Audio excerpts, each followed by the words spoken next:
2 overtime wins are obviously like a really big deal. We kind of have been pushing to maybe not go into overtime as much, but I think our defense is really coming together and we're making the plays that we need to play in the long run at the very end of the game. So we're really coming together really well.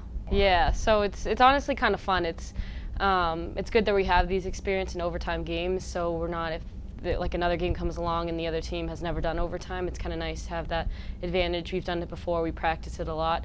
So I think we all just like really enjoy it as much as we wish that we put the game away in regular time. Katie's obviously doing an amazing job, like coming in her junior year, starting, and we're kind of just building off of her. We're during practice we're working on corners a lot, we're working on a lot of defensive circle stuff, and I think we're all just experienced defenders at this point, and I think we're all doing a really good job. We're communicating really well, so that's something that's really big. I think communication is one of the biggest parts of defense, and I think we're all coming together really well.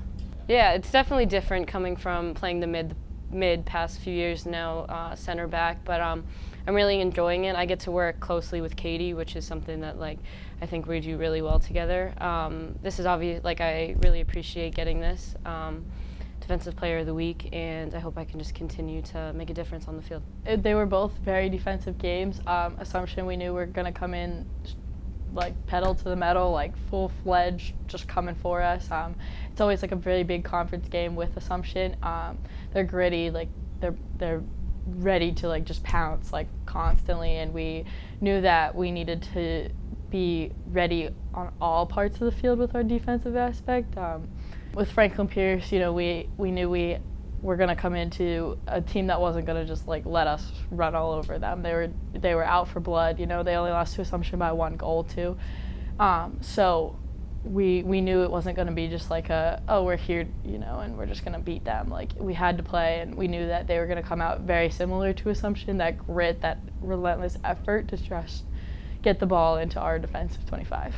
SNU's a very good team. You know, they were a newer program, so you know they're getting that team chemistry, everything together. So I think, you know, we do have a big game ahead of us tomorrow, and for me, I'm just looking forward to, you know, how we're gonna play, because I think right now we are confident that we can hang into these big games with them.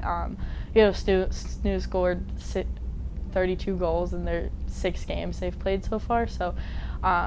We know that we need to just like play how we played every game so far and keep that defensive like energy up and everything, even if it's in our defensive 25 the entire time.